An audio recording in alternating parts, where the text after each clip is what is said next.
Pernah nggak sih Anda lihat rekan kerja yang kayaknya gagal terus, tapi entah gimana, malah dia yang dapat promosi? Nah, dalam pembahasan kali ini kita akan membongkar fenomena gagal tapi naik jabatan ini. Kita cari tahu kenapa sih ini terus-terusan terjadi di banyak tempat kerja. Pasti pernah kan Anda lihat rekan kerja atau bahkan atasan terus mikir, kok bisa sih dia ada di posisi itu? Kalau iya, Anda nggak sendirian kok. Dan seperti yang akan kita lihat nanti, ini tuh bukan kebetulan atau sekedar nasib sial. Ini adalah sebuah sistem yang memang dirancang begitu. Oke, kita langsung ke intinya aja ya. Ini sebetulnya bukan pertarungan antara karyawan yang baik dan yang buruk. Bukan. Ini adalah pertarungan antara kompetensi, yaitu kemampuan beneran buat ngerjain sesuatu, dengan visibilitas. Atau gampangnya cuma kelihatan sibuk. Dan sayangnya, banyak banget sistem perusahaan yang dirancang untuk lebih menghargai yang kedua. Yuk, kita sebut aja ini jebakan gagal tapi naik jabatan. Ini tuh semacam paradoks yang menjerat banyak orang-orang berbakat. Kita masuk ke dunia kerja, mikirnya hasil kerja keras pasti dihargai. Tapi kita cepat sadar kalau aturan mainnya ternyata beda banget. Mari kita bedah lebih dalam lagi paradoks ini. Nah, ini dia nih kesalahpahaman terbesarnya. Dari kecil kan kita diajarin ya, mitosnya itu promosi adalah hadiah buat kerja keras dan keahlian. Tapi realitasnya, seringkali promosi itu justru dikasih ke orang yang paling tidak mengancam. Nggak mengancam status quo, dan yang paling penting, nggak mengancam egonya para atasan. Jadi kalau yang dipromosikan itu bukan yang paling kompeten, terus siapa dong? Jawabannya ada di konsep yang kita sebut promosi berbasis keamanan. Ini semua tentang memilih kandidat yang paling kecil kemungkinannya bikin masalah buat manajemen. Coba kita lihat profil orangnya kayak gimana. Nah, ini dia profilnya. Jelas banget. Karyawan yang aman itu adalah mereka yang nggak pernah nantang ide bos, selalu setuju di rapat, dan intinya bikin para pimpinan merasa nyaman dan nggak terancam. Mereka lebih mentingin kepatuhan di atas segalanya. Kenapa? Karena di sistem kayak gini tujuannya itu bukan inovasi, tapi stabilitas. Kutipan ini, bener-bener kena di intinya. Ini bukan soal performa puncak, tapi soal jadi pilihan yang paling nggak berisiko buat mereka yang punya kuasa. Nah, ini nih yang membawa kita ke bagian paling ironis dari semua ini. Kalau sistemnya menghargai rasa aman, terus gimana nasibnya orang yang beneran punya talenta? Ternyata di lingkungan kayak gini, talenta itu justru bisa jadi ancaman.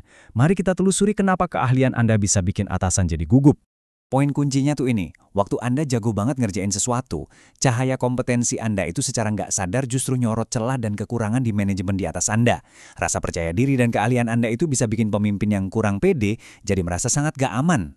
Dan tabel ini nunjukin dengan jelas barternya. Sistem kayak gini akan selalu memilih loyalitas daripada kepemimpinan sejati, kepatuhan daripada visi yang berani, dan kenyamanan daripada pertumbuhan yang nyata. Ini sih resep jitu buat stagnasi. Masalahnya, ini tuh nggak berhenti cuma di satu promosi yang salah. Setiap kali orang yang nggak kompeten naik jabatan, itu bakal memicu efek domino yang merusak seluruh organisasi. Inilah yang kita sebut siklus mediokritas, sebuah lingkaran setan yang susah banget buat diputusin. Gini cara kerjanya. Pertama, pemimpin yang lemah akan promosiin orang yang nggak mengancam mereka. Kedua, lapisan manajemen yang baru ini bakal saling melindungi satu sama lain biar posisi mereka aman. Ketiga, talenta-talenta terbaik yang beneran mau bikin perubahan jadi frustrasi, terus akhirnya mereka pergi. Dan hasil akhirnya, yaitu mediokritas jadi standar baru di seluruh perusahaan. Jadi, kalau Anda lihat fenomena ini terjadi lagi dan lagi, penting banget buat sadar, ini bukan serangkaian kebetulan atau nasib buruk. Bukan, ini adalah hasil dari sebuah sistem yang memang dirancang untuk berfungsi persis seperti ini. Ini masalah struktural. Nah, ternyata ada istilah sosiologisnya loh untuk ini. Mediokritas struktural. Yang paling menarik dari definisi ini adalah gagasan kalau inkompetensi itu bukan kecelakaan atau kesalahan. Justru, itu adalah fitur yang disengaja dari sistem, yang dirancang buat melindungi mereka yang sudah berkuasa.